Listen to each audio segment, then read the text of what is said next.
A incomparável, singular e exclusiva Nova Jerusalém, cidade de Deus, está reservada para a morada eterna dos justos. A esperança e realidade da nova habitação em tudo supera todas as nossas tristes experiências enquanto seres do nosso tempo, diante dos quais, a olhos nus, desmorona esta triste condição de habitação e sobrevivência terrestres. Paz, eu sou o pastor Wellington Salles e é um grande prazer vir aqui no final desse trimestre para fazermos as nossas considerações, reflexões, especialmente nesta oportunidade sobre a última lição de número 13, a cidade celestial. Antes de darmos continuidade às nossas reflexões, eu quero pedir gentilmente que você, que não é inscrito no canal, se inscreva, curta, compartilhe, porque fazendo isso você vai me ajudar a ter condições de produzir outros materiais como esses. Certo de que você vai atender o meu pedido. Vamos agora fazer considerações sobre a nossa introdução. E aqui nós temos a oportunidade de fazermos a observação de algumas perspectivas que envolvem o estudo escatológico e especificamente o estudo da teologia prática que foca na jornada do cristão que tem por objetivo a condução para o lugar que Deus sempre quis que ele estivesse, que é o de plena comunhão com ele mesmo, a plena habitação, a habitação eterna. Nesse sentido, em primeiro lugar, a nossa introdução traz a perspectiva bíblica da eternidade humana. Todos os homens são eternos. Onde eles passarão a eternidade também é considerado pelas Escrituras. Você já sabe, os justos herdarão e habitarão no céu, e os ímpios, após terem sido condenados por Deus por ocasião do juízo final, viverão eternamente no inferno. Os cristãos que têm o conhecimento das Escrituras sabem que não foram destinados para viver apenas neste mundo. Os cristãos, portanto, têm uma perspectiva de vida além da morte. Mas não é uma perspectiva de vida além da morte apenas restrita a ele, mas uma perspectiva de vida além da morte mais ampla, que envolve também a existência dos ímpios eternamente no inferno. A segunda perspectiva que nós precisamos fazer nela algumas observações é a perspectiva bíblica a respeito da igreja. A igreja aqui é militante, no sentido de militar, de batalhar, de estar numa guerra, e a vitória final é representada pela expectativa de viver eternamente com Deus, onde ela vai receber o resultado, o troféu, a medalha, a condecoração, a recompensa de ter sido leal ao general e ter vencido as batalhas. A igreja também é vista como peregrina, aquela que está numa longa jornada, objetivando, logicamente, chegar no seu destino, o destino eterno.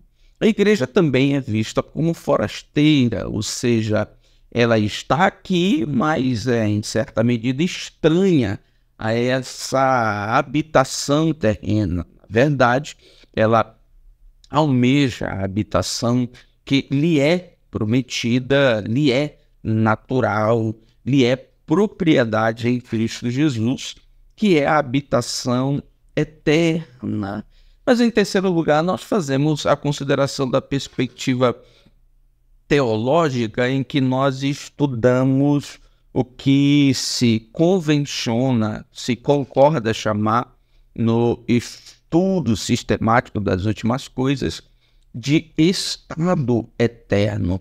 Se nós falamos em estado eterno, nós, antes de falar dele, consideramos a existência do que reconhecemos como estado intermediário, que corresponde à vida dos justos e à vida dos ímpios. O justo, depois da morte, está no momento em que nós chamamos de estado intermediário, numa espécie de antessala da eternidade, desfrutando já das bênçãos de Deus, porém esperando o arrebatamento da igreja, em que eles serão ressuscitados, passarão pelo milagre da glorificação e viverão eternamente com Deus. Os ímpios, igualmente, no sentido do momento da sua existência eterna, estão em um estado intermediário, esperando a ressurreição para serem condenados e iniciarem seu estado eterno no inferno, no lago de fogo. Os cristãos, os que morreram em Cristo Jesus, estão esperando o seu momento também para iniciarem o que nós reconhecemos como estado eterno. O final disso é conhecido como estado eterno protagonizado por novidade, novos céus, nova terra e nova cidade. Então nós precisamos inicialmente fazer estas reflexões a respeito da perspectiva bíblica da eternidade humana. O homem é eterno de uma ou de outra maneira. Fazer menção dessa perspectiva bíblica a respeito da igreja, a igreja vista como uma guerreira, militante no melhor sentido da palavra, se é que me entendem, que milita, que guerreia, portanto tenha em mente, tenha em perspectiva a hora em que ela será condecorada, será recompensada. A igreja é vista como peregrina, que está em meio a uma jornada, logicamente, tendo em perspectiva, tendo em vista o lugar para onde ela será conduzida, que nós temos visto durante toda essa lição, a jornada cristã. A igreja é vista como forasteira, estranha a essa terra, muito embora esteja aqui, esperando a terra que lhe foi prometida. E aí nós precisamos também, em último lugar, como já fizemos menção, considerar a perspectiva teológica, que é o estado eterno dos justos e dos ímpios. Por isso, estudaremos a respeito do paraíso eterno, cidade celestial, o eterno estado em que desfrutaremos da presença de Deus e, como as Escrituras ensinam, como será a nossa glorificação final. Tendo feito esta observação a respeito da nossa introdução, agora nós vamos ao nosso ponto 1, um paraíso eterno. Nós já ouvimos muito falar a respeito do paraíso. Eu ouso dizer que o conceito de paraíso, de uma ou de outra maneira, faz parte,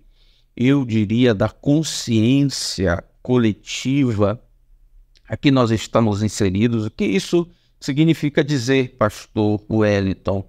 É que não precisa ser crente da Assembleia de Deus ou de qualquer outra denominação evangélica para ter a informação de que paraíso diz respeito a um lugar bom, a um lugar que fora reservado para aquelas pessoas que, de uma ou de outra maneira, por uma ou outra razão, mereceram, foram destinadas para lá, foram conduzidas para lá.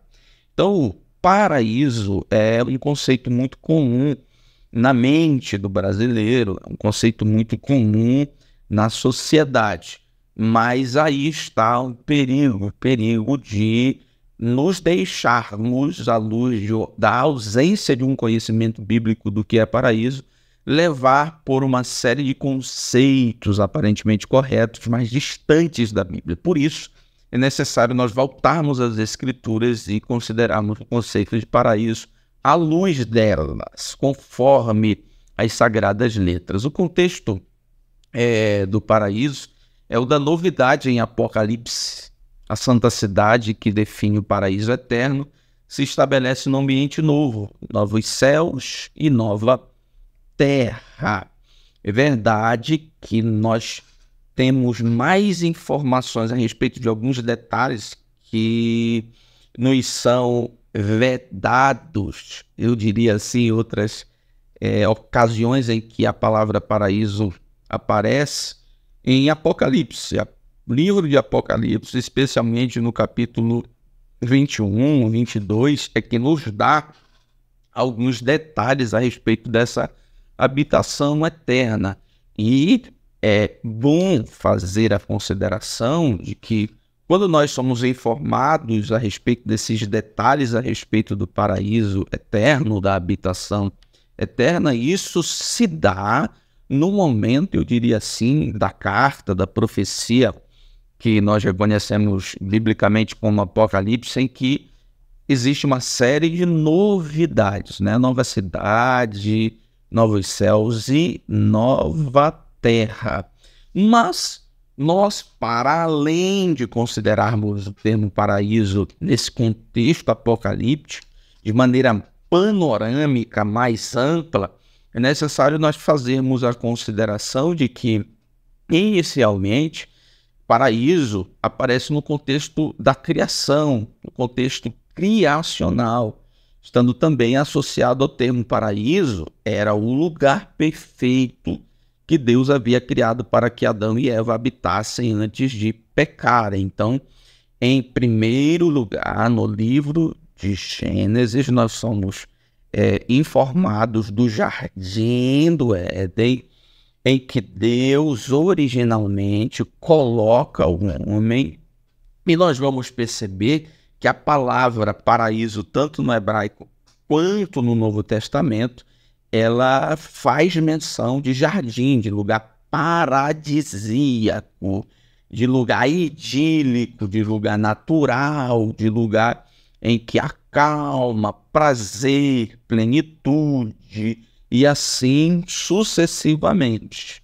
Então, nós precisamos fazer essa menção do termo paraíso nesse contexto da criação em que havia plenitude de comunhão entre Deus e o homem, plenitude de correspondência de propósito, como estava cônscio do propósito de Deus, estabelecimento pleno da realização das obras segundo Deus, e assim sucessivamente.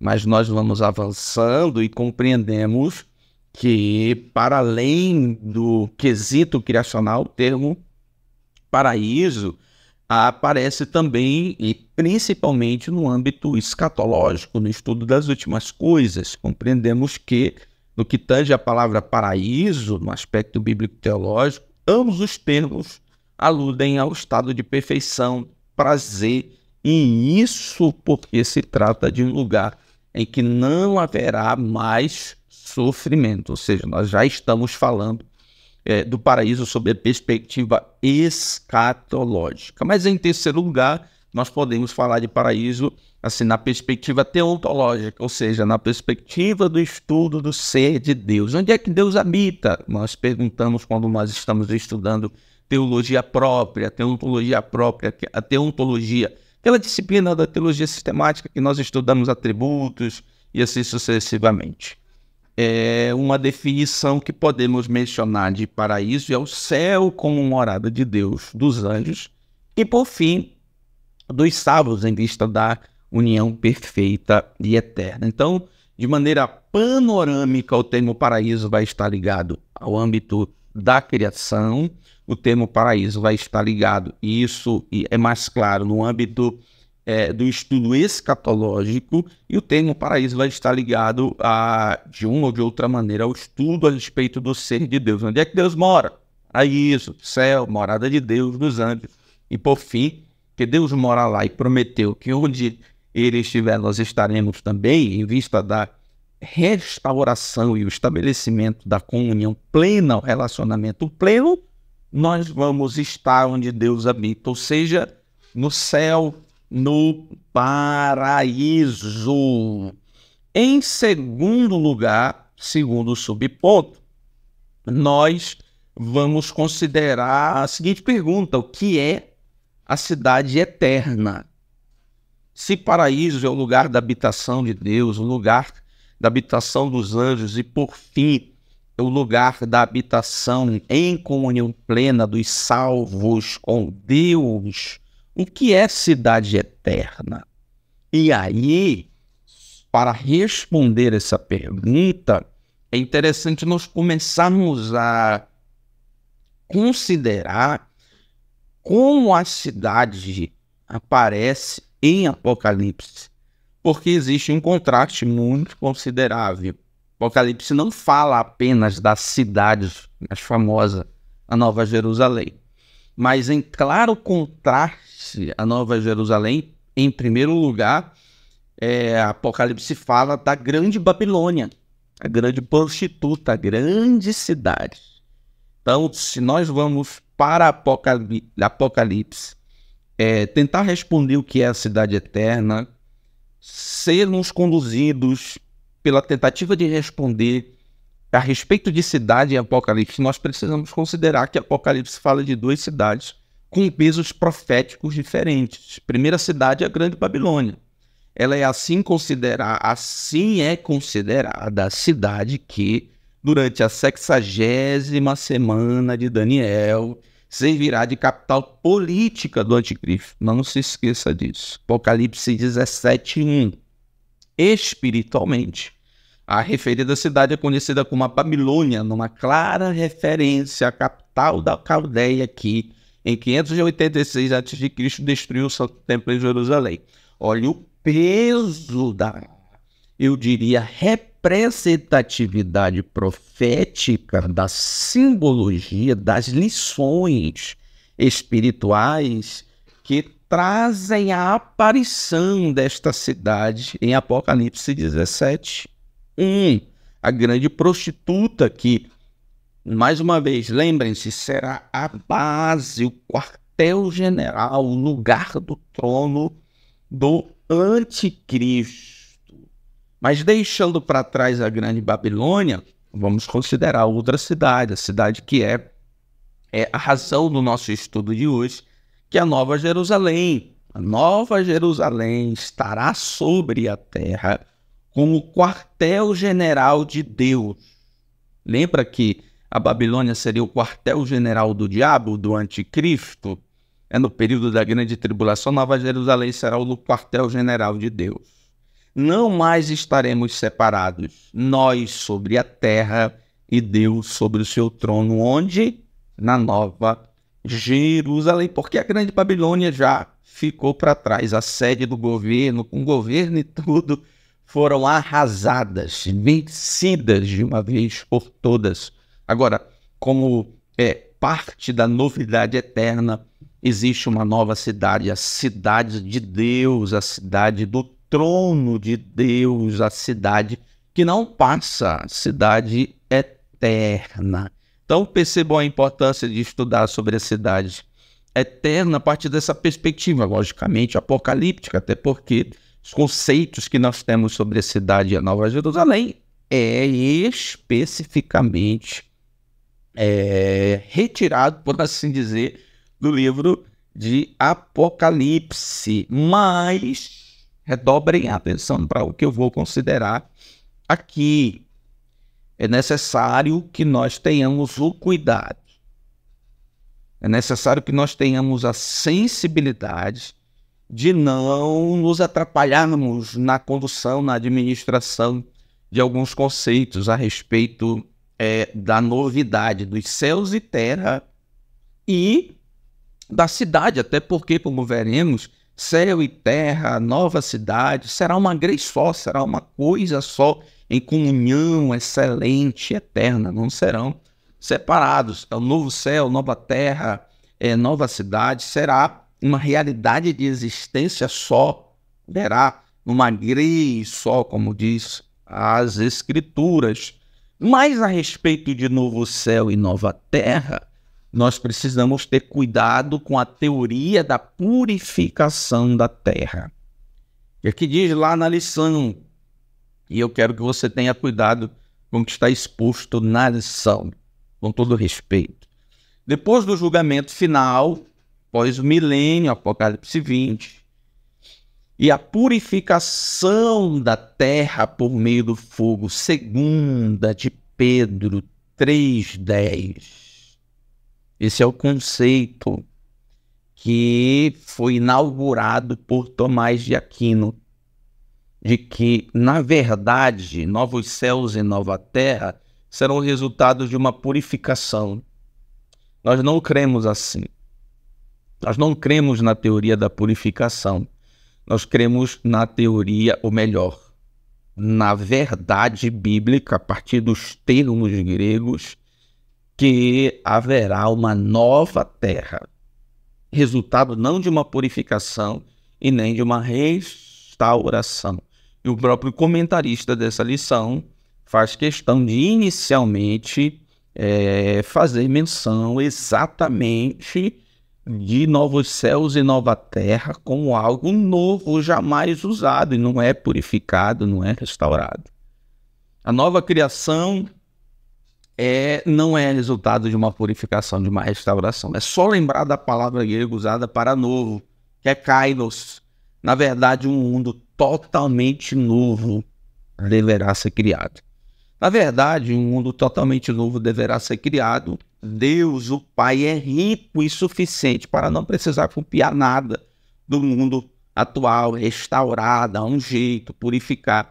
Ele tem poder criativo para estabelecer nele algo verdadeiramente novo, inteiramente superior. Então, quando nós falamos de novos céus e nova terra, nós devemos ter cuidado com o conceito de renovação, restauração, purificação.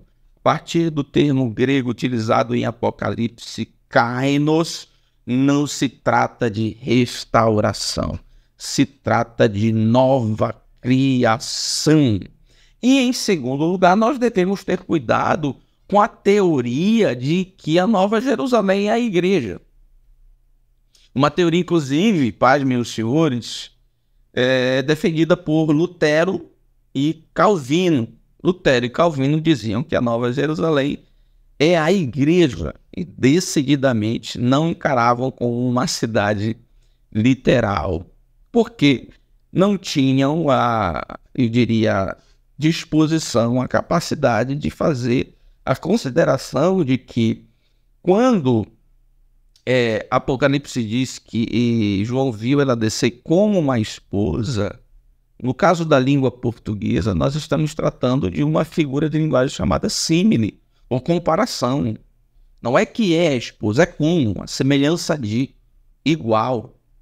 Como uma esposa é uma símile, indicando que é tão bela como uma esposa estava preparada para o seu esposo. É fácil para nós hoje, mas talvez seria um tanto difícil para o Lutero e Calvino, até porque, ao que se percebe, não tinham tanta preocupação na construção, no estudo, no estabelecimento de coisas relacionadas à escatologia. Eles se preocuparam mais, isso fica muito claro no restante da história, daqui para frente, a respeito de questões relacionadas à salvação. Então, cuidado com a teoria de purificação, cuidado com a teoria de que a Nova Jerusalém é a igreja, para que continuemos no caminho correto de compreensão das verdades bíblicas. Terceiro subponto, quando a eternidade começará.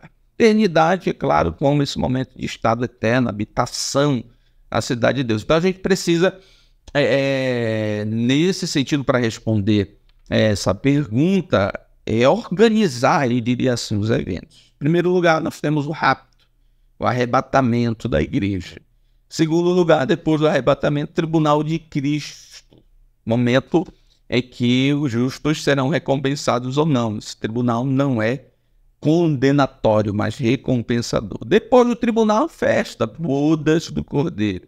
Depois da festa, a vinda para o estabelecimento do reino milenial. Depois do juízo, em que a terra que nós conhecemos, os céus, são retirados.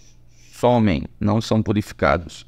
E depois do juízo final, habitação eterna para os justos no lago de fogo e habitação eterna, ou melhor, habitação eterna para os ímpios no lago de fogo e habitação eterna para os justos na nova Jerusalém. Então, quando é que a eternidade começa? Depois do juízo final, com a descida da cidade, que parece como uma esposa. Lembre-se dessa figura de linguagem chamada símile comparação, utilizada inclusive para Jesus quando ele fez menção de Jerusalém, olhando para ela na ocasião em que ele entrava lá. Ô Jerusalém, quantas vezes eu quis te guardar como uma galinha, não é que Jesus é uma galinha ali, mais uma vez, é um exemplo de símile, comparação. Como uma noiva, também uma símile, a nova Jerusalém, quando a eternidade começará com o estabelecimento da nova cidade.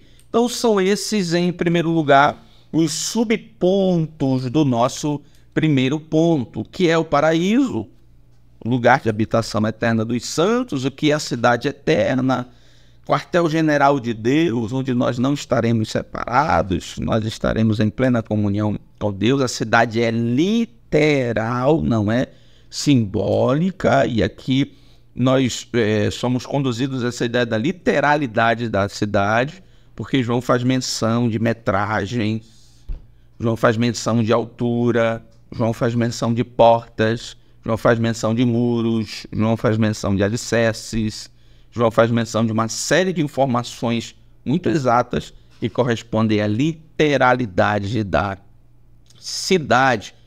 Um parêntese nesse sentido, para termos cuidado com a teoria da purificação e com a teoria de que a nova cidade é a igreja. E, em terceiro lugar, colocando os eventos no seu devido lugar de maneira panorâmica, não de maneira detalhada. Tem muitas coisas entre uma coisa e outra aqui, mas para, de maneira panorâmica, considerarmos quando começará a eternidade. Dito isso, vamos ao nosso ponto 3, o eterno e perfeito estado. Primeiro subponto é esse, o estado perfeito à luz da doutrina bíblica. O que é preciso para, biblicamente, compreender o estado perfeito? Compreender que há a existência do propósito divino. E esse propósito divino envolve todo o cosmos, em vista da grandeza do pecado e especialmente do seu impacto em toda a criação. Porque no plano de Deus existe um estado, uma condição perfeita e eterna. Porque, em primeiro lugar, é um propósito de Deus, que não apenas envolve o ser humano, mas toda a criação de Deus, em vista do impacto cósmico, universal do pecado. O que é preciso biblicamente para a gente compreender o estado perfeito? É necessário compreendermos que existe um momento no cumprimento desse propósito, após o milênio em que serão estabelecidos novos céus e nova terra, e descerá a nova Jerusalém.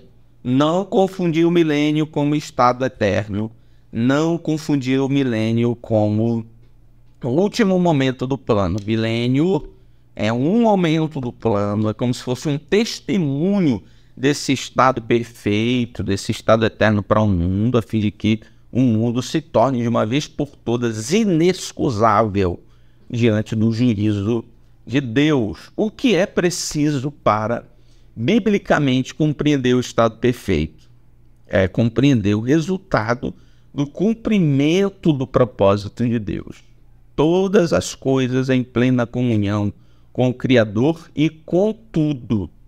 Comunhão rachada, desfeita, prejudicada pelo pecado, vai ser restaurada plenamente. Então, para compreendermos o eterno e perfeito estado, primeiro, devemos considerar que é um propósito de Deus. Segundo, Deus escolheu o momento para o cumprimento desse propósito. Terceiro, é preciso considerar o resultado do cumprimento desse propósito, que é a restauração plena da comunhão com Deus e da comunhão com tudo. Segundo subponto, o estado perfeito à luz de Apocalipse 22, 1 e 5. E aqui nós temos os símbolos do estado perfeito que caracteriza essa realidade. O primeiro deles é o rio da vida. Então me mostrou o rio da água da vida, brilhante como cristal, que sai do trono de Deus. O rio da água da vida representa a vida eterna. Alguém chama de rios do Espírito. O Espírito, simbolicamente, continua sendo a vida do cristão na eternidade. Mas também existem alguns estudiosos, dentre eles, claro, Stanley Norton, que considera a presença do rio da vida na cidade como um lembrete de que, mesmo no estado eterno, nós continuamos sendo dependentes de Deus. É preciso ter uma água passando lá para lembrar que você é dependente, porque o rio sai do trono de Deus e passa por toda a cidade. Segunda imagem que caracteriza a vida eterna, essa realidade do novo estado, em Apocalipse 22, 25, é a árvore da vida. É claro, fazendo um claro contraste com a árvore lá do jardim, que representou a morte. Estava a árvore da vida, que produz 12 frutos, dando seu fruto de mês em mês. E as folhas da árvore são para a vida das nações. De maneira mais clara, além de representar a vida eterna, a árvore da vida também continua representando essa dependência eterna de Deus. Nosso estado eterno não representa a autonomia de Deus. Nós somos tão dependentes de Deus que, inclusive estando em estado perfeito eterno, nós continuaremos dependentes de Deus. Está aí o rio da vida para trazer essa mensagem, está aí a árvore da vida para trazer essa mensagem. Em terceiro lugar, nós temos como símbolo que caracteriza essa realidade de estado perfeito eterno, a ausência de males. Ali não haverá mais maldição contra alguém. Perceba, depois da árvore da vida, que faz a gente lembrar lá de Apocalipse, ou melhor, lá de Gênesis, e de todos os prejuízos decorrentes dessa relação mal conduzida de Adão e Eva com o fruto da árvore e os problemas decorrentes disso, nós temos a consideração em Apocalipse de que não haverá mais mal nenhum. Ou seja, o problema de Adão totalmente resolvido. E em quarto lugar, o símbolo que caracteriza a realidade desse novo estado é a presença de Deus. A nova realidade de comunhão, e verão o seu rosto. É um culto diferente, como considera o comentarista, um culto pleno, um culto sem distância. Nós vamos adorar a Deus face a face. Lembrando de novo lá do Jardim do Éden. Na verdade, todas essas imagens nos conduzem a fazer a comparação com o jardim. Lá no jardim tinha rio, lá no jardim tinha árvore. Depois do relacionamento mal conduzido, mal administrado, nós temos a consideração dos males, do prejuízo do pecado. Depois disso, o homem tem prejuízos com a presença de Deus. Deus procura o homem se esconde de Deus. Nesse novo estado, em claro contraste com o problema do jardim, nós temos o rio da vida, a árvore da vida, a ausência dos problemas decorrentes do pecado e a restauração plena da nossa comunhão com Deus. E isso fica exposto, explícito, em que nós vamos adorá-lo face a face. Vamos agora ao nosso ponto 3, o estado final de todos os santos de Deus, tanto do Antigo quanto do Novo Testamento. Nunca viveram nesta terra com a ideia de permanecer nela eternamente. Nesse sentido, primeiro subponto é que o crente, todo crente salvo, deve esperar. E aí nós lembramos do exemplo de Abraão, uma jornada solitária. Abraão estava em Canaã, mas não era o suficiente. Abraão almejava uma cidade eterna cujo construtor é Deus. Nós olhamos para Moisés e a jornada coletiva. Moisés estava no deserto, mas almejava Canaã. Nós olhamos agora para os crentes e a jornada e o caminhar da fé. A igreja está aqui, mas não é suficiente estar aqui, por melhor que seja a condição, inclusive de alguns dos nossos irmãos, por melhor que seja em alguns aspectos a condição da igreja local. Nós estamos aqui, mas isso não é suficiente. A igreja espera a nova Jerusalém.